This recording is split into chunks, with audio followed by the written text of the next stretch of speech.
Show Podcast. A podcast about coins and coin collecting from the perspective of both dealers and collectors. Hosted by two guys with a passion for collecting and a combined experience of over 50 years in the coin industry. Here's Matt Dinger and Mike Nottleman on the Coin Show Podcast. It is episode 231 of the Coin Show Podcast. Yes, it rolls on. I'm Mike. I'm Matt. Hello, everyone. Hello, everybody. And tonight on the Coin Show Podcast, we have the editorial that I meant to give us last week. I just got a little tied up in stuff. And we have your coolest thing, as well as other fun and frivolity. I like. Yes. But first, as always, the news.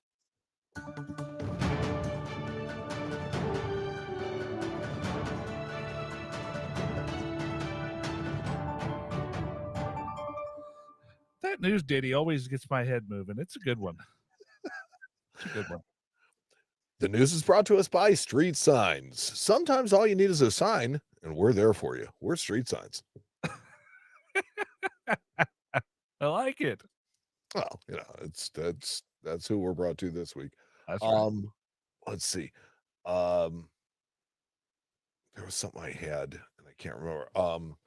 I wanted to tell you that that you know your music is setting me up to the point where I'm sitting here. I'm like, no, let's just listen to music. You know, it's like that. Well, but this is the Coin Show, not the Mike and Matt music show. No, apparently not. So sorry, buddy. I'll pick worse music in the future. It's awesome. So one of the things that I look forward to every year is seeing the new data on coins, and lately it's been focused on, you know, seeing the new designs for the first time. So, you know, you have the Native American dollars, you have the new quarters, you have, you know, just the new data on the old familiar coins like your cent and stuff like that. But because of the because of the new quarters, you probably see those first. I have yet to see a 2024 anything yet, but I also haven't really been looking that much. Well, the only reason I can claim that I have is because we have a subscription to the Women on Quarters.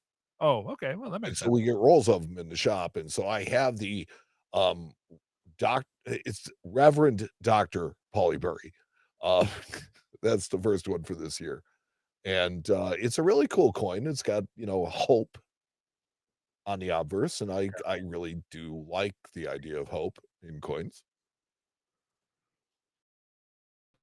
Yeah, no, I mean, I think it's an interesting design. It's definitely something we haven't seen before in our coinage, something like this. So that's pretty cool. Yeah, I'd be interested to see one in hand again to see how the picture translates to an actual coin, but looks interesting. Yeah. The Royal Mint, U.S. Mint joint coin venture is launching here and sold out there. Did it? It sold out in across the pond? Well, I mean, a lot of their issues, and they made a lot for this, had really small mintages on them, 500, 200, you know, stuff like that. So there is actually a gold set that has a 1/4 ounce Britannia, a 1/4 ounce Gold Eagle, and a 1/4 ounce version of the British coin. Okay. Really? And that was put out by them? That was put out by the Royal Mint. Okay. And there were only like 250 sets. Well, I mean, that's okay. That's I think that they do a little bit better job of limiting some of the releases that they do, because I mean, obviously Great Britain's not nearly as large of a country as we are, of course, but you know, I think 250 any set like that is actually a very, very small number. So I don't know if this was a take on the Pride of Two Nations set, you know, trying to do something with Britain or right. UK. But if it was, then it kind of missed the mark. I mean, the Pride of Two Nations set had 2 coins that were exclusively made for the set. For that set, you know, yeah. By the United States Mint and by the Royal Canadian Mint. Yeah. This one has the same thing, but the designs are so it's hard to say which is the obverse of this coin because, you know, But the side with the two heads on it is common to both the US coin and the UK coin, with some exceptions, right? Little As minor far design as changes. Yeah. yeah, it's just a little bit different, but basically the same. It gives, the weight and things like that, on the British coin, and of course has Britannia at the top and Liberty at the bottom. Right. Um, and they only had one side of the coin to work with because, of course, you have Charles on the other side.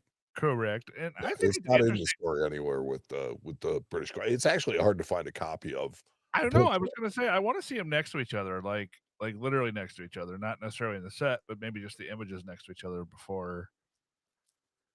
Um, Yeah, because basically the Britannia says Britannia and Liberty, and then it has, I think 1 ounce fine, 9999 gold, and 2024.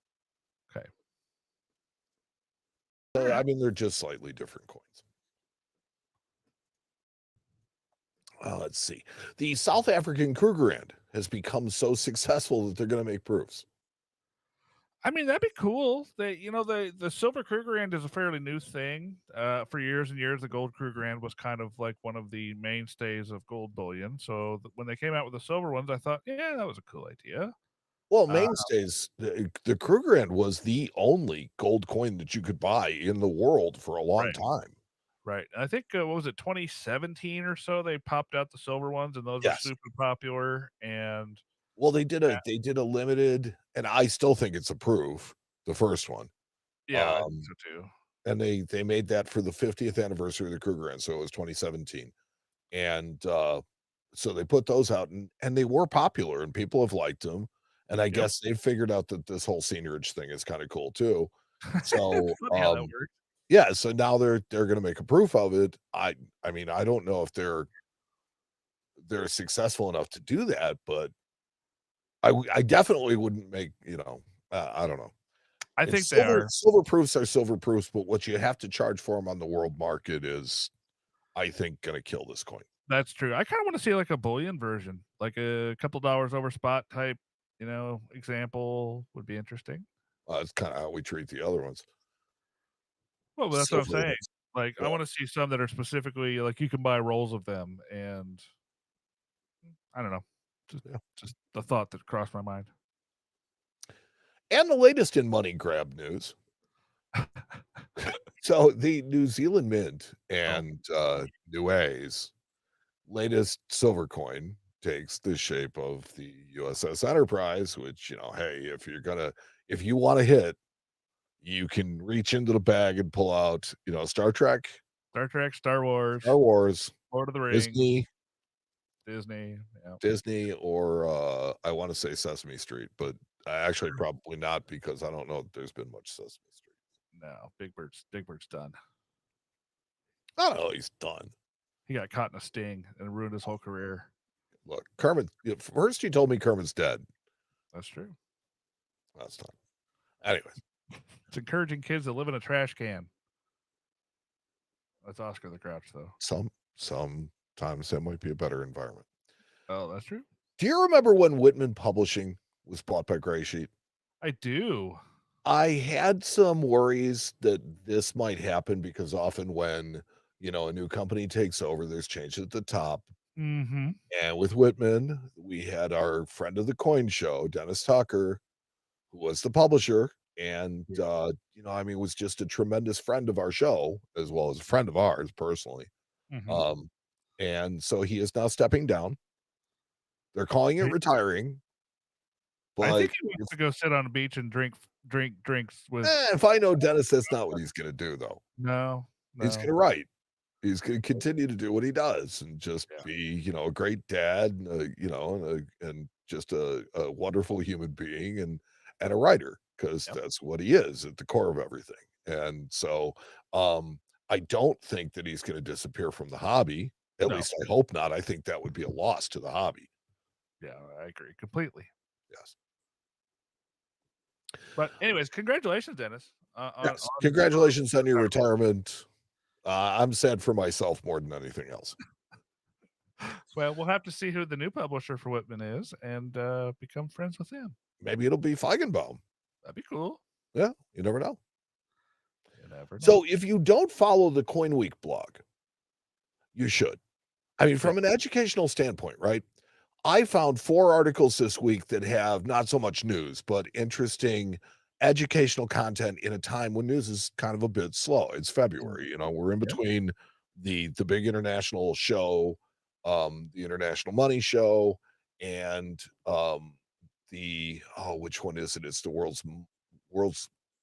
no, it's the US Money Show. It's gonna be in Colorado.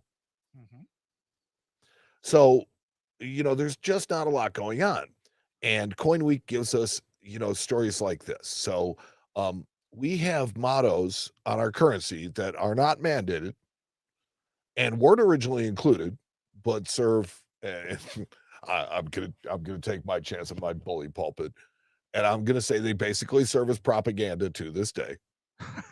Okay. Well, they do. I mean, look, that's what it was for. That's what it is. It is saying that we're better than other people when we use these mottos, or that we're guided by providence or God or whatever. And it's a lovely thought. So this is the first bill where things first appeared, where this motto was first used. And a lot of people don't realize that it says, "In God is our trust." And these were made right around the time of the Coinage Act of 1864, which was when the 2-cent piece, was debuted with "In God We Trust" on it. And this is a stupid rare note. These are $20 interest-bearing notes. Mhm. Very, Yes, very compound rare. interest treasury note. Very, very rare notes. Super cool, by the way. And if you go to the next one, okay. you'll see, this one has the second motto that was included on it. I guess I didn't get that one. I'm sorry. Oh, okay. I'm sorry. But anyway, so So at the bottom right, they switched it over to "In God We Trust." Is no, that no, no, it's "In God Our Trust," and then here, hold on a second, because I'll tell you what the other one is. I think it is "In God We Trust" on the new motto. Let's see, hold on a second. Oh, it says "God and our right" Oh, on God. the left-hand side. God and our right on this same note.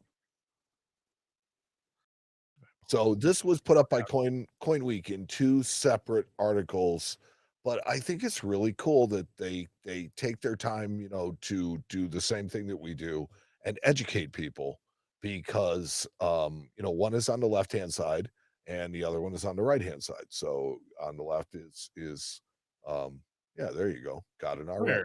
You found Very cool. Very, very interesting. Yeah, no, this is a great website. If you guys don't use it, these guys are awesome. Coin Week. You guys should get a lot of good. You guys should check that blog out and get a lot of information. Lord knows we talk about a lot of their stories. So We do. And we give them full credit. yes, So we do. this next article is on pattern coins, and it covers, it covers, it's 5 or 10 different pattern coins, that are in the Smithsonian collection. So it has the $50 Union, which may be a coin that some people may not have ever known existed. Yeah, the whole gold coinage series was meant to go up to a $50 coin. We just never got to that point. They stopped at 20. Oh, it barely got there. Yeah, we barely got to 20, but yeah, they were actually intending to go to 50. But they made the patterns, they had the design, they were ready to rock. They just didn't get to it. So. Yeah, so the first one they showed was, the addition of "In God We Trust" to the $5 gold, and the last one they issued that they show is the buffalo nickel pattern. But in between that, the one just above it is a $half-dollar pattern. Yikes, bikes, that thing's busy. Yeah. There's a lot going on. That's basically they took everything that we've ever had on a coin ever and smashed it into one coin. It's like, Well, hey, here's the thing is that I always give Barber a lot of credit for being, this artisan that created these things that strike so well and are good for dye life and all. Can you imagine if they used this thing? They'd have been going through dyes like nothing. Like, well, like I said, I think it's literally they wanted to incorporate every single thing that's ever been on a US coin into one coin. Because if you look at this coin, you have an eagle, then you have liberty, then you have a Phrygian cap, then you have stars, then you have rays, then you have "In God We Trust," And then you that's flip it just the over. obverse. Right, that's just the obverse. Oh, there's And then Liberty on the front too. Don't forget that. I said Liberty, but then you flip it over in the back, you have rays, you have a You have heraldic style eagle, a laurel wreath, you have a laurel wreath, or is you that have an oak wreath? that might But be you an got the original heraldic eagle with the stars and the clouds. and the rays You again. got the bow at the bottom. Yeah, it's I literally mean, pretty much yeah, every this design is element ever on one coin. It's pretty cool, really. it's kind of cool, but I think it'd be a nightmare to strike. Oh, for sure, but yes. And lastly, a guide for chain sense. So there were other denominations in coins as well, but you should go and check this site out for yourself. So I particularly really like this chain scent collector's guide that it shows you the different varieties. And the different dates when they delivered them. And Yeah. I mean, this is nerding out. yes. This is a completely nerd out article, and God bless them for publishing stuff like this. This is the kind of stuff that you need to look at. Well, if you're a chain scent collector, for sure. I mean, that's you get into. I'm not a chain varieties. scent collector, and I'm nerding out on the stuff big time. Well, that's okay. You can nerd out any way you want, buddy. Yep. Very cool. Yeah. Let's see. So, as a full service coin show, we are not confined by any constraints, and as such, I felt that this interesting article on women found on ancient coins was really great. Okay, I like it. So these are some of the lesser known. The one that I expected to be in here that is not was Cleopatra. Cleopatra, yeah. Well, she wasn't really attractive on her coins. You ever seen one of her coins? Yes. She kind of looked like a foot.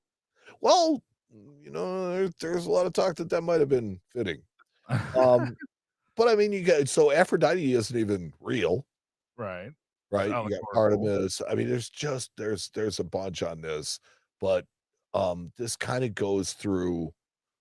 We have the women on quarters right now. Here's women in ancient coins and all the different ways that because typically in ancient coins they're mostly emperors that are on them. Yeah, it's mostly the wives of emperors. Like that's what this last kind of group here was. Yeah, was wives of emperors. But then there's definitely some allegorical women too, like Arethusa and Isis. Yeah. Yep. So, not that Isis. The other, yeah. Yeah, the original. The OG. And then as kind of a wrap up, and I'm gonna stop blowing Coin Week's horn, but they also published a really great buyer beware article on unsearched rolls. And I love this because the fact of the matter is that you hear this term a lot. Right. And because there's such a quote loose definition of it, a lot of people can mean a lot of different things, and that's not good for the hobby. We get a lot of people coming into the office sometimes, and they want to buy wheat pennies. Like they want to buy a 5,000 coin bag of wheat pennies, and one of the questions they always ask is, "Are these unsearched?" Well, friend, I don't have time to go through them. So if unsearched, you mean did I go through them? No, I didn't because I don't have time for that. But somebody probably did. So well, somebody had to have because they're all wheat pennies. Right. So that's kind of the thing that gets me about it is are they searched? Well, it really depends on what your definition of searched is. It's like, were they categorized into wheat cents? At least that much I know. Beyond that, I don't know what anybody who might have looked for them was looking for. My standard answer is unsearched by us. Yeah, I mean, it's unsearched by me. Are you going to find known NSVDB in there? Probably not. Probably not. But I'm not either. Yeah. So I think that it's really important to call these things out and define them and tell everybody, hey, no, this if we need to, have a definition for it in our hobby, then we need to have a definition for it. But that's what we should do with it. Yeah. Well, there you go. And finally in the news. This is all that story. Oh, God, I hate this story.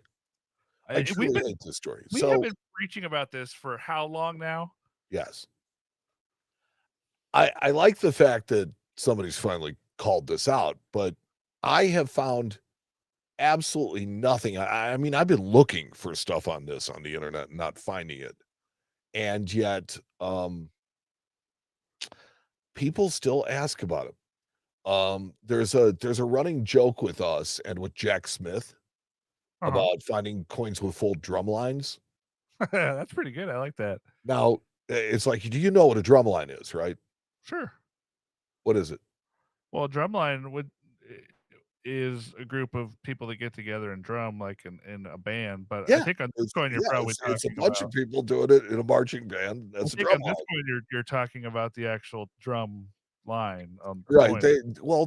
but the whole thing is it's not the high point on the coin, and it's near the Right. edge, so it will absolutely be one of the things that you should expect to be absolutely full and crisp on any coin because the metal had to flow through there to get to his shoulder. Right. But this story's talking about uh really basically stuff that we've been talking about for years, which is just terribly written and or AI written articles Oh, that insinuate that certain common, very, very common coins are worth millions, or in this case, the article says hundreds of millions of dollars, and whereas the the coins typical themselves are nothing. question that we get about it though is that, "Well, why do they publish this?"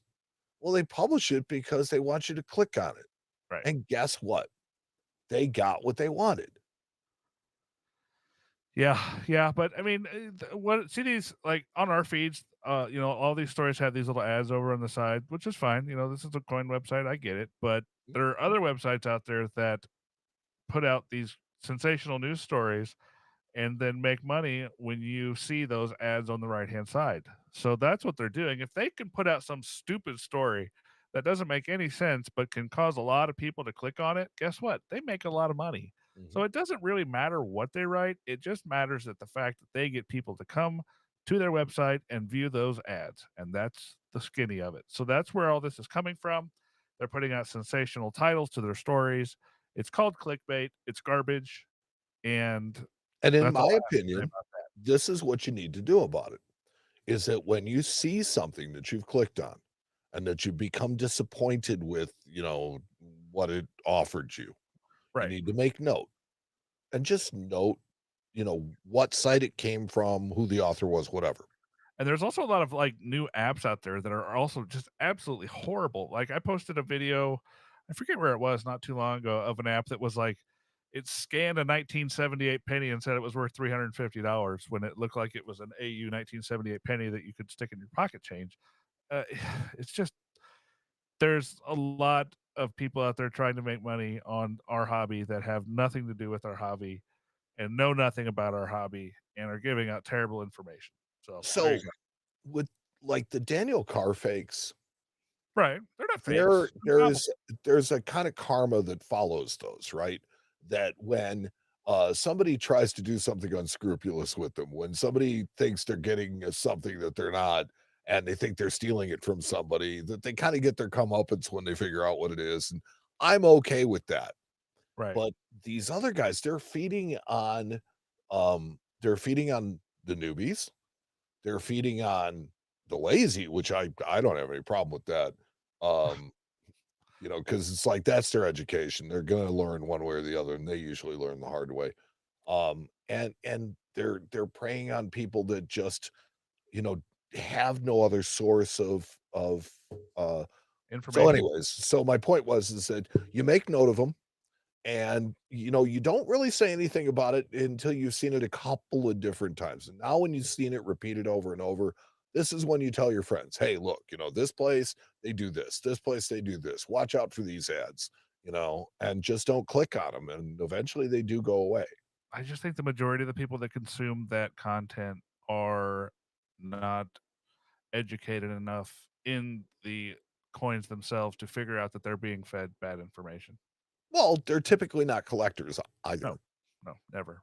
So honestly, they're not hurting our hobby by not hanging around, but at the same time we really just don't like that kind of message. I see it as a very large time suck and resource suck for places like us that have to answer those phone calls and And No, I can agree with that 100%.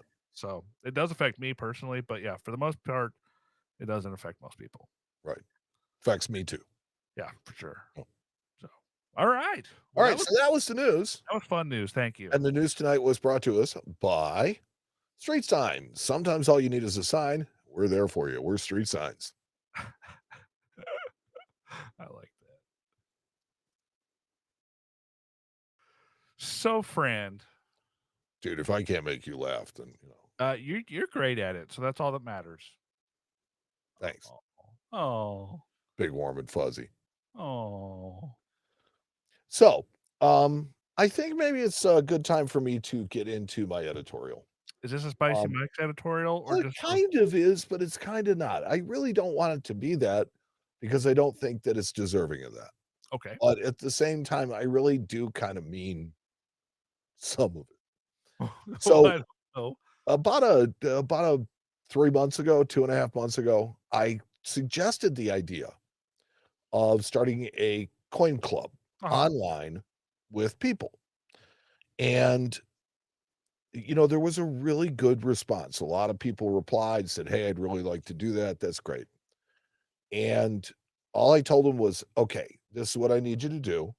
We're going to use this specific forum to just kind of meet to start out. And I need you to sign up over there. And, I'm not, maybe they think I'm capitalizing on that. I'm not. But it's like, it's a clean forum that everybody can get into. And I know is going to be, you're going to see it all and all that kind of stuff.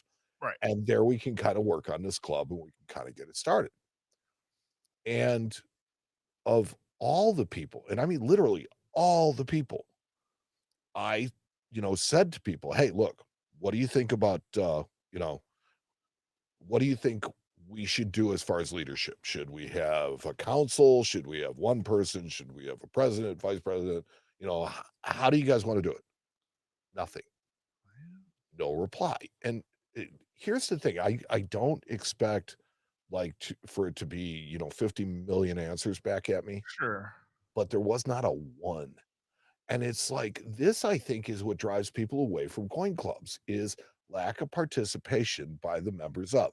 Everybody wants to sit back and be entertained, and that's great, but somebody at some point has to do a little bit of the lifting. And so that's kind of what I found and was really disappointed in was that so we started out with a couple of really great ideas. We started out with a charity event and we got somebody to buy into the charity event automatically. First thing, boom, it was taken care of. And that was the only thing that the coin club ever accomplished. And if that's all it ever did, I'm proud of it. It did something great.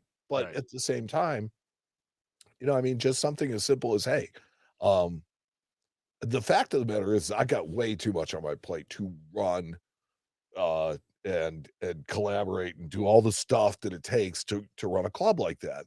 What I was trying to do is put a bunch of people together so that we could get together and we could have something that's worthwhile and is worth, doing. Right. And in that's kind of what it's all about. So if you didn't understand when I said, "Hey, let's go over to my collect, get your, all I want you to do is send me an email. Tell me what your username there is. And that way I know that the usernames I'm approving to get into our group are real people. And there's no bots in there. There's no nothing else. It's all real people. We can just talk about the club and what we want to do and how we want to start it. And look, this opportunity is still there. It hasn't been too long. So we've got there were at least 100 people that replied and came back. And it's like, okay, so 47 of them migrated over to my collect, and that's great. But of those 47, no activity. And Well, and there is that old saying that you can lead a horse to water, but you can't make it drink, my friend. And sometimes oh, that's just the way things go. no, I get it, but it's like, look, this is my plea that if you really want this club, then it's the people that are going to make the club. It's the members that are going to make this club. It's not an extension of this show. It is not me standing up and entertaining people or, Sure. pontificating about stuff. I want to participate in a regular, normal club like everybody else does. Well, maybe we give it a reboot, except maybe over on a different platform. Maybe we go here where a lot of people are and a lot of people seem to be, and maybe that's the way to do it. Maybe there's a better forum Yeah, for us I to do that. I think it's great. I'm always happy to. I want to be inclusive, not exclusive. sure. So, but I also I really want people that want something out of a club, that they Right. want to share and they want to learn and that. So that's it. I'll put away my soapbox and that'll be that. Okay. Well, Um, that was okay. I like that. There's not no spicy mic in there. There was just a little disappointed well, mic. I mean, it could have been so bad, you know. No, but it wasn't. It was Oh, good. You were speaking of good. Jack Smith, he's there in the You were good. You were good. yeah. Well, you want to check out everybody's coolest thing? I know it was kind of last minute, and I kind of dropped it on you guys because I'm not gonna lie, I got real busy this week and totally forgot about it. But you guys brought it and brought us some really cool stuff. At the last minute too. I know. They definitely pulled this one out. I gave you guys like 8 hours notice, and you guys brought us some cool stuff. So let's check this out, you guys. This is your coolest thing. I'm just gonna jump right into it if you're okay with that. Let me make sure they're in order. Absolutely, but I do want to comment on one thing that came up in the chat from Mike, and it's our very own Justin Irvin. Go And ahead. he says that he finds it more that people want to feel valued, not that they don't want to work. It's a valid point, Justin. Yeah. That's a valid point that people want to feel valued. But at the same time, that's maybe you can explain to me how I can make that better. Yeah. Yeah. Yeah. I don't know. Well, maybe we can get together and figure it out as a team. Sure. Okay, your coolest thing. You guys are awesome. Thank you so much again for sharing all your stuff on short notice. We got 44 comments in a couple hours, so you guys are awesome. First and foremost, I'm sorry. First, we have Joshua Wright said, "Took me a year to save up for this, but totally worth it." And he shows us a 1922 St. Gaudens $20 gold piece in NGC MS63. One of my favorite coins of all time. Absolutely beautiful coin. I love it. I really like this new studio because it gives us the ability to zoom in on the coin like you just did. Yep. And Joshua Wright, double dipper, double dipper. We're calling it double dipper already. That's okay though. He says also got this really cool large size note, first and only one I've owned. And he shows us a 1923 series $1 silver certificate. Very, very cool. Thank you. See here. Travis Wolf says, on thin planchet, I believe. Can't seem to find any info on this. Unfortunately, my friend, and as our friend Paula pointed out, it has been removed from an encasement. So if you guys don't know what an encased coin is, I'm trying to think I might. Usually have something like that laying around, but basically it's a coin that was put in a good luck piece. A larger piece was around the outside of it, and then that would have some information on it, like keep me and you'll never go broke, lucky penny, something like that. And that's exactly what happened to this coin, and then it was popped out. So that's what caused that mark around the outside of the coin here, as you see. I'm guessing Paula is 100% correct on that one. Then he posted another coin. Both sides have the exact same marks. Yes, unfortunately, again, my friend, that is also a damaged coin. And I'm sure Paula, pointed that out. So there you go. Keep looking though. Go check out those guys over there at Livecoin Q&A. They will educate you on mint errors and varieties. Those guys are awesome at that. They are really, really good at it. Yep. George Kabrook shows us an 1899 V nickel. Very bright. Very, very nice. Thank you.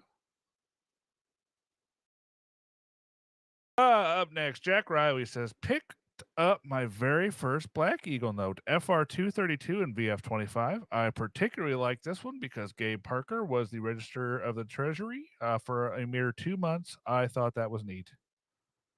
Yep, there you go. Now, the thing to understand about that is they often will print a note for far longer than the person is in office.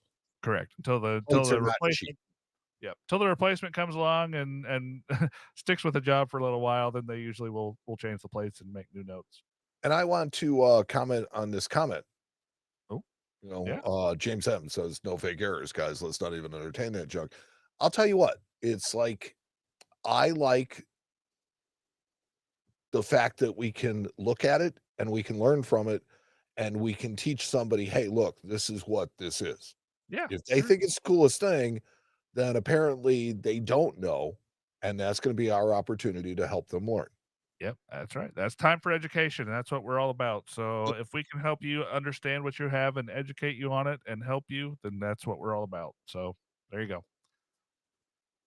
Let's see here. Bob Brock says, I have this one coming very soon, not in hand yet, but close. King of Morgans. That means it's an 1893 S Morgan silver dollar. This one has been graded VG8 by NGC, and it has a little bitty green CAC sticker, which means it's also been CAC approved. And it does look like a very nice example. Yes. Looks like just a very honest, really good circulated example. Yep. Even wear, even color, no problems. I like it. Yeah. Very desirable. Jack Riley says, can I double dip this time? Yes, you may. Double? Thank you, sir. May I please have another? Oh, I was going to say, I thought that was the feller from up above. I was going to say that was a triple dip, but no. Let's see here. Couldn't leave this out. Found a 2004 piece metal DDO FS 101. Found roll hunting. Sure has seen better days, and was hard to verify. P.S. Sorry for my picture quality. Well, that's okay. And these interesting varieties definitely are fun to look for. I know I used to do it for a long, long time. So awesome. See Glad you the other found that. side. There was a second picture. Oh, was there? Yeah. I don't have it. Oh, okay. I guess not. Oh. Ernesto Aguilar says, my first purchase of the First Spouse series. And is that a Jackie Onassis? I think it is. It's hard to see from your picture there, Ernesto, but that sure looks like Jackie O. It's one of the better low mintage issues. I remember when we were talking about these before they first came out, thinking about how they were going to be sleepers, and then they just absolutely flopped, and nobody cares about them anymore. The only thing they care about is that they're a half ounce of pure gold. Yeah, we tried, guys. We tried. Can't win them all. Can't polish a turd. That's right. Joe Bohannon says, picked this up this morning at a show, AU55 CAC. And he shows us that's pretty, an 1834 cat bust half with some really, really pretty toning on the really reaper. nice toning. And it's in a PCGS holder, as we can see here by the True View. And he says it's an AU55 CAC. Very, very cool. And in our chat, a good Super Bowl tip saying double dipping is okay, just not with chips and dip. Oh, that's true. Super Bowl tomorrow. Who's going to win? Super Bowl weekend. Spam the chat with who's going to win. You guys decide for us. I want to know. I haven't made my bet yet, so I need to. Mark says high grade but unslabbed 1858 Flying Eagle scent with a clip at 3:00. That's That awesome. is exactly what that is. A high grade Flying Eagle scent with a clip at 3:00. And here is the thing to note about this is that if you look directly opposite the clip, you'll see a little bit of issue on the rim, and that is exactly what you should see on a clip. That's how you know it's a real clip. It's called what they call the Blakesley effect. Yeah. Very cool. Dennis Mendoza says, very tough coin, and he shows us an 1857 $10 gold piece in PCGS AU53. Again, Dennis coming with the awesome early OMINT gold. I love it. Very cool coin. Pre-Civil War gold is awesome anyway. I do. I like it. I really like it. And not to put that to shame, Paul Price says 1858C, $5 gold piece. Birthday gift to myself. I like it. Very cool. Looks like a nice coin. It's in a PCGS AU53 holder. I like that coin. I really like it. I will tell you that I've seen way more 2.5s from Charlotte than 5s. Well, that's actually a really nicely struck one for a Charlotte piece. Most of for a Charlotte piece, that's a hammered. Yeah, Charlotte Dahlonega coins are not struck very well. Look at the stars on it. Yeah, that's a nice looking coin. Very, very cool. Is there a picture of the back? No? Yeah, nice. That's okay. That's okay. Mike Edwards says, putting together a set of NGC slab circulating coins from Great Britain at the time of my birth, 1960. These are not yet slabs. I picked them up a little while ago because I thought they were attractive to look at. The farthing was out of production in 1960. And they also didn't mint any large pennies during that year. So these are dates closest I could get. So he shows us a 1953 1 penny. Very cool. Nice looking That's a uncirculated nice coin. strike. Yeah. And then shows us down here a 1956 1 farthing. Very cool. A whole farthing. Uh-oh. Cody brought some paper money to the show. I like it. He says 1 of 3 reported notes on the charter, the finest reported, which apparently is this note, and the first to come out in over 50 years. If you've been to the Higgins Museum, there's a high chance you have never seen a note from this charter. Wow. So he shows us, Cody, I know very well. He is an Iowa National note collector. So That's a beautiful note. he has a lot of nationals and he's a connoisseur of fine Iowa nationals. He shows us a $5 original series Lisbon, Iowa note in a PCGS Fine 15 details holder. Very, very cool. I like that note too. It has Christopher Columbus on one side. Did you know that? Christopher Columbus was actually on our paper money. There you go. So now he was on paper and on coin. Yes, he was. And let's see here. Jody Dotson says, pick this up at the Hot Springs, Arkansas coin show. It's my first Celtic coin. Very cool. This is a little Celtic stater. These are cool pieces. They kind of sort of show a horse. They did at the beginning. You could pretty much pick out the horse, and then over time they just kind of devolved into a bunch of symbols that were kind of supposed to look like a horse. Which in the slab you can actually see it says reverse disjointed horse. Yes. So they kind of over time they just that's the worst kind. Kind of pooped out. Worst kind of horses. George Miller's up next. Says recently picked up a really nice 1931 florin, and I agree with you. That looks like a really nice 1931 1 florin. Thanks, George. Longtime friend Malcolm McGaw. Yeah, Malcolm McGaw says this is a rupee from the princely states of Awad. Awad. A-W-A-D-H. Awad. Oh, I'm just spelling it so people can understand what I'm trying to say. From around 1821. It's unusual, and the obverse tries to emulate a European coat of arms. Sorry, everybody. Which with a crudely depicted lion and a unicorn under a crown and the British coat of arms. At this time, the state was under the protectorate type arrangement with the British East India Company. Weird. Who are they being protected from? That's what I want to know. Probably themselves. Probably the British. Well, maybe. Very, very interesting piece. Yeah, that is very European style coat of arms. Yeah. And the Arabic on the other side all the way through it. Yeah. Nice cool. Brian Bass.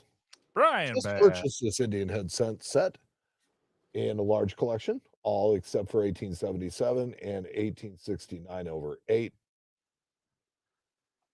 And of course the 1856. That's the Flying Eagle. I have a lot of work to do on this one. Some big coins going to PCGS. See the video before. There you go. That's a really nice set, though. Very cool. It looks nice, even color, which is, I think, the hardest thing to do with cents. Yep. Those are difficult. We can kind of rattle through the video. I'm going to click a little further here. Yeah, looks like some nice coins in there. Very interesting. Killer's Row. Getting into the 1870s. Killer's Row. I like that. Yeah, 1860s and 70s, man. That's Killer's Row. That's what we call it. That's tough stuff. Yeah. Anything with any meat on it can be very expensive in a hurry. So then you get down into the later stuff here. I want to get down to the juicy meat down here at the bottom. The 08 and 09S. Yeah. Very cool. Looks like some nice coins in there. Thank you, Brian. Thank you so much. Thank you. Amanda Broderick posted a picture, nothing else, but that's okay. You're perfectly welcome to do that. And it is a Henning counterfeit nickel, 1944. This is an interesting story. I've always liked these. Maybe I'll do a video on them one day. Sorry, I'm dying here. It's been a long day. So yeah, there was a gentleman that just decided back during World War II to make his own nickels, and he did. And it's a very interesting story. If you ever get a chance, look it up. Henning counterfeits. The guy made a whole bunch of counterfeit nickels, and he forgot the large mint mark over the building, and that's how they were discovered. So Yeah, very, so very he interesting. made them with several different dates on them, Yes, and the one that brought attention to him was the 44. 44. Yep. Yeah. Because for other than that, they were pretty much indistinguishable. I mean, detail wise, and the way they look. And easily distinguishable once you know the tell. Right, and the tell is in the R of pluribus on the reverse. You'll see this hole, and all the Henning nickels, 9044. Almost all. I have actually found examples, they said, that are Hennings that don't have that. Oh, okay. Well, they almost all have this weird Yeah. misshapen bubble in the bottom leg of the R. So there you go. Okay, Eric Walton says last one needed for the book, and he shows us a Hey, very nice. wait a minute, one thing before we can you go back to the last one? Sure. So Paula Bloom says Amanda cherry picked this. Are we talking about Amanda from I'm sorry, from Live Coin Q&A? Oh yeah, that's who that is. Yeah, that's Okay. exactly who that is. I'll tell you what, she is quiet, but very, very knowledgeable. Quiet but mighty. Yeah. I love it. Eric Walton says last one needed for the book, and he shows us a very nice circulated but still very nice 1921D Walking Liberty half dollar, which is the key date for the series. Very, very cool coin. Yeah. Clint Ogle says waiting to get this back from the grading company. Love the color, and he shows us the reverse of a Carson City 20-cent piece. Wow. And the obverse is an 1875. So an 1875 CC 20-cent piece. I love 20-cent pieces. They're one of my favorite coins just because they only made them for like 5 years. They're just so strange. They're strange little coins. They're very cool. Yes. Double dimes.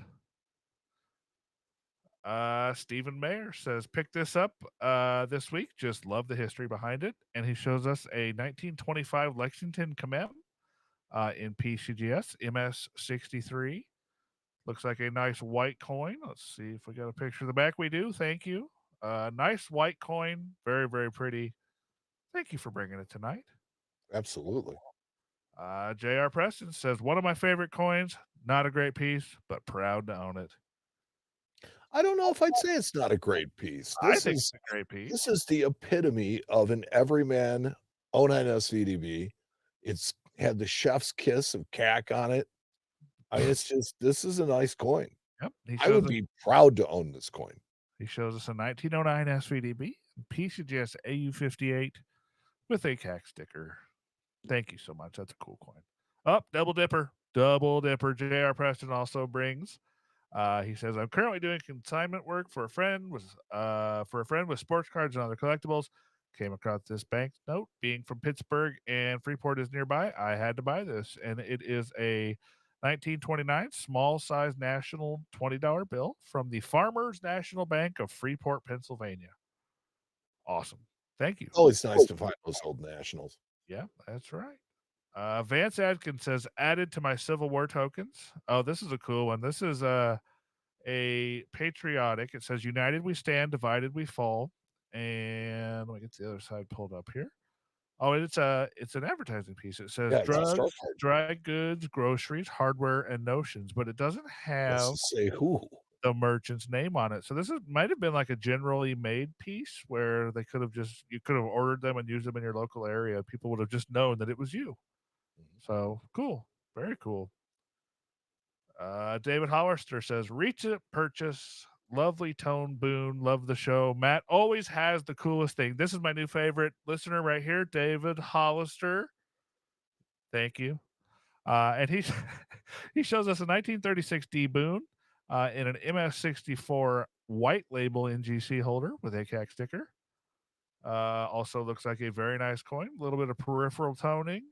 That looks like Gold. a first gen holder.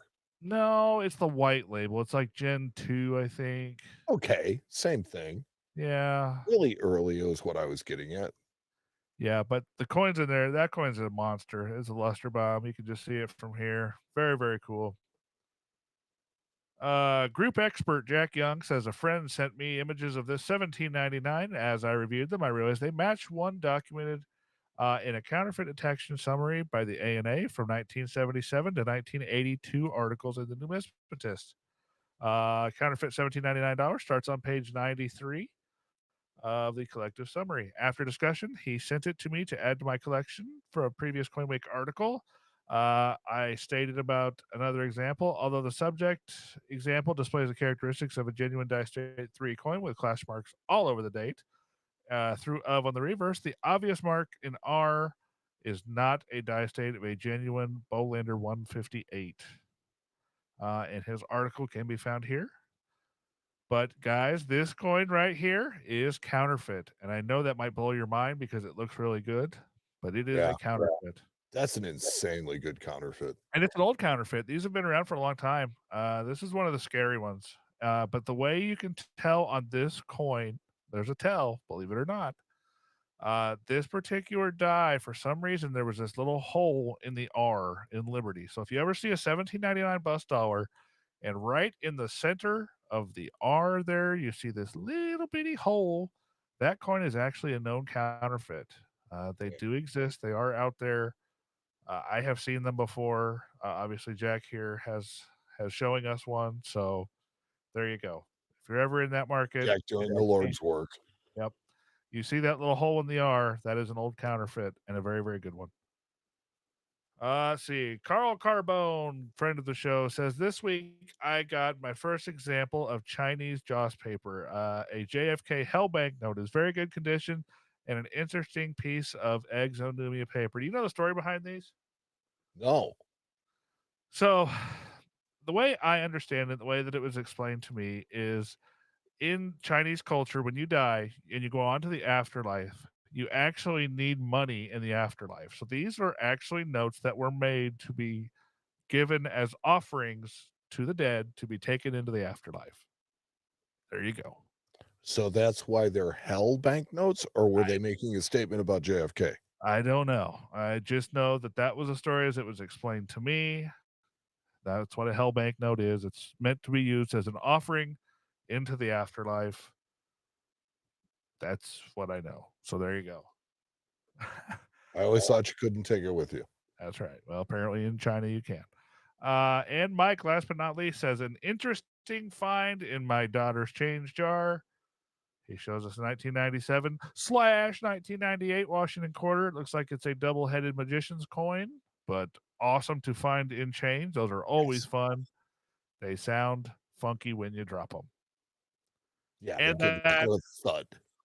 That was your coolest thing. You guys rock. Thank you so much. And for that, we thank you. And for that, we thank you. And I'm going to take a drink now. You go ahead. You've been talking a lot.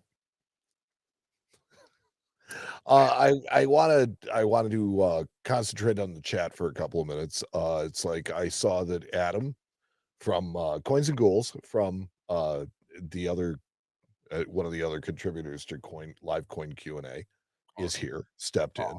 Thank you. Adam, I'd like you to be at the hangout this Saturday if you'd like to be there. If you can, email me. Week from today, Mike says you're invited. Yeah, so send me an email at mikeN@hjbltd.com. Wow, you're going to get so much spam email now from all the people listening to this it's show. Okay, because it's Everybody not send mine. Mike an email right now that says, "Hi, Mike." Just there you go.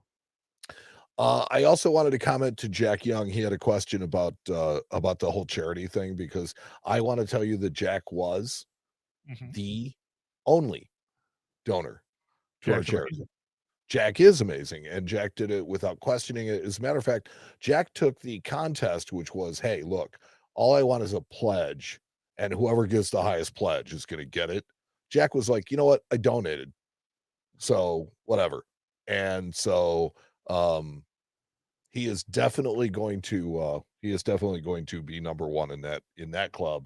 He's And he's number one. number one in my heart for a long time. So that's awesome. oh yeah, thanks. So Corey, being a smart aleck in the bag, are you ready to update your car warranty, Mike? Yeah, it's coming. It's on the way, friend. It's on the way. Well, that, my friend, is 231 in the bag. Yes. We've had a lot of awesome people hanging out with us tonight. We had a pretty good crowd tonight. I'm enjoying hanging out with you tonight, as per usual. I've enjoyed it myself. I know. I like hanging out with the listeners. I like reading the chat. The chat's getting more lively. Yeah. And definitely getting better. Yeah. And today I learned. What did you learn today? Well, I mean, about the hell nodes. Oh yeah, and I actually saw Carl said they actually burned them as an offering. I remember that now. Yeah, he said Okay. that, reminded me. So that makes more sense. Yep. Yeah, you're gonna burn them so that they can go with them into the afterlife, and you can have luscious parties with your money. All right, so chat, while you're here and before everybody splits, we know who Paula wants to win the Super Bowl, but who you got in the Super Bowl? Yep. Paula says the Niners. I think Mike is a hardcore Swiftie, so he's going with the Chiefs. Shake it off. Shake it off. So, well, you want to have I'm going to go with the Niners too. Who do you think is going to win? I don't have a dog in the fight, so to me it really doesn't matter. So I mean, if you want for me to be myself, I'll say that the only thing I could possibly clamp onto with this is that my sister is a Chiefs fan, and so just to kind of aggravate her, I would go Niners. You know what? I'm here for the commercials. Just saying. Yes, I think the commercials are the better part of the Super Bowl. Also, what's the over under on how many times they show Taylor Swift on TV? I wonder what it is. I bet that's I don't know what that is, but I will guarantee you that is a prop bet. Oh, I know it is. I'm going to say 5. Over under 5. What do you think? Oh, it's going to be way over that. Okay. Hammer the over is what he's saying, everybody. Yeah, hammer the over on that. Hammer the over on that. Coin toss. Will it be heads or tails? Tails never fails. Tails never fails. Tails never fails. All right. Well, friend, let's get out of here. You got I'm going to go fall asleep, I think, because I'm exhausted, but I do love hanging out with you guys. The COVID warrior. Yeah, I know, right? I know. All right. Well, thank you to everybody who came. Thank you to everybody who participated.